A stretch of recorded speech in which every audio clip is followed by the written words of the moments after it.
സ്മരിക്കാനും വെളിച്ചത്തെ ഇരുട്ടിൽ നിന്ന് വേർതിരിക്കാനും അവൻ അവയെ ആകാശവിധാനത്തിൽ സ്ഥാപിച്ചു. ദൈവം അത് നല്ലതാണെന്ന് കണ്ടു. വൈകുന്നേരമായി, പ്രഭാതമായി. ഇത് 4-ാം ദിവസമായിരുന്നു. പിന്നെ ദൈവം കൽപ്പിച്ചു, വെള്ളത്തിൽ ജീവജാലങ്ങൾ കൂട്ടമായി ഉണ്ടാകട്ടെ, പക്ഷികൾ ഭൂമിയുടെ മീതെ ആകാശവിധാനത്തിൽ പറക്കട്ടെ. അങ്ങനെ ദൈവം വലിയ കടൽജീവികളെയും വെള്ളത്തിൽ ചരിക്കുന്ന എല്ലാ ജീവികളെയും സൃഷ്ടിച്ചു. സമുദ്രങ്ങളിൽ നിറയാൻ അവയെ അവയുടെ തരം അനുസരിച്ച് സൃഷ്ടിച്ചു. അവൻ അതത് തരം പക്ഷികളെയും സൃഷ്ടിച്ചു. അത് നല്ലതാണെന്ന് ദൈവം കണ്ടു. ദൈവം അവയെ അനുഗ്രഹിച്ചു. സന്താനപുഷ്ടിയുള്ളവരായി പെരുകി പെരുകുവിൻ. സമുദ്രങ്ങളിലെ വെള്ളത്തിൽ നിറയുവിൻ. ഭൂമിയിൽ പക്ഷികൾ പെരുകട്ടെ എന്ന് പറഞ്ഞു.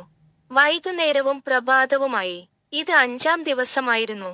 പിന്നെ ദൈവം പറഞ്ഞു, ഭൂമി എല്ലാത്തരം ജീവജാലങ്ങളെയും ഉളവാക്കട്ടെ. വളർത്തുമൃഗങ്ങളെയും കാട്ടുമൃഗങ്ങളെയും വലുതും ചെറുതുമായ എല്ലാത്തരം മൃഗങ്ങളെയും. അങ്ങനെ സംഭവിച്ചു. ദൈവം എല്ലാത്തരം മൃഗങ്ങളെയും വളർത്തുമൃഗങ്ങളെയും കാട്ടുമൃഗങ്ങളെയും വലുതും ചെറുതുമായ മൃഗങ്ങളെയും സൃഷ്ടിച്ചു. അത് നല്ലതാണെന്ന് ദൈവം കണ്ടു. പിന്നെ ദൈവം പറഞ്ഞു, നമുക്ക് നമ്മുടെ സ്വരൂപത്തിൽ, നമ്മുടെ സാദൃശ്യത്തിൽ മനുഷ്യനെ സൃഷ്ടിക്കാം.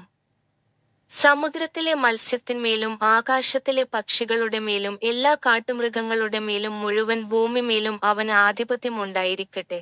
അങ്ങനെ ദൈവം മനുഷ്യനെ സ്വന്തം സ്വരൂപത്തിൽ സൃഷ്ടിച്ചു. ദൈവത്തിന്റെ സ്വരൂപത്തിൽ അവൻ അവനെ സൃഷ്ടിച്ചു. ആണും പെണ്ണുമായി അവൻ അവരെ സൃഷ്ടിച്ചു. ദൈവം അവരെ അനുഗ്രഹിച്ചു. സന്താനപുഷ്ടിയുള്ളവരായി പെരുകി ഭൂമിയിൽ നിറഞ്ഞു അതിനെ കീഴടക്കുവിൻ.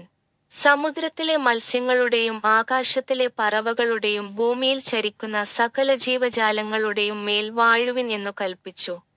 പിന്നെ ദൈവം പറഞ്ഞു, ഇതാ, ഭൂമിയിലെങ്ങും വിത്ത് കായ്ക്കുന്ന എല്ലാ സസ്യങ്ങളെയും വിത്തോടുകൂടിയ ഫലം കായ്ക്കുന്ന എല്ലാ വൃക്ഷങ്ങളെയും ഞാൻ നിങ്ങൾക്ക് തന്നിരിക്കുന്നു. അവ നിങ്ങൾക്ക് ഭക്ഷണമായിരിക്കും. ഭൂമിയിലെ എല്ലാ മൃഗങ്ങൾക്കും ആകാശത്തിലെ എല്ലാ പക്ഷികൾക്കും ഭൂമിയിൽ ഇഴയുന്ന എല്ലാത്തിനും ജീവശ്വാസമുള്ള എല്ലാത്തിനും പച്ചയായ എല്ലാ സസ്യങ്ങളെയും ഞാൻ ഭക്ഷണമായി കൊടുത്തിരിക്കുന്നു. അങ്ങനെ സംഭവിച്ചു. ദൈവം താൻ ഉണ്ടാക്കിയതെല്ലാം കണ്ടു, അത് വളരെ നല്ലതായിരുന്നു. സന്ധ്യയായി, പ്രഭാതമായി.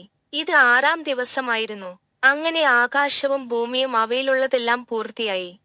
7-ാം ദിവസത്തോടെ ദൈവം തന്റെ പ്രവൃത്തി പൂർത്തിയാക്കി 7-ാം ദിവസം വിശ്രമിച്ചു. അങ്ങനെ ദൈവം 7-ാം ദിവസത്തെ അനുഗ്രഹിക്കുകയും അതിനെ പ്രത്യേകവും വിശുദ്ധവുമാക്കുകയും ചെയ്തു. കാരണം 7-ാം ദിവസം അവൻ സൃഷ്ടിച്ച എല്ലാ പ്രവൃത്തികളിൽ നിന്നും വിശ്രമിച്ചു. ആകാശത്തിന്റെയും ഭൂമിയുടെയും വിവരണം ഇതാണ്. അവ സൃഷ്ടിക്കപ്പെട്ടത് ഇങ്ങനെയാണ്. ദൈവം ഭൂമിയെ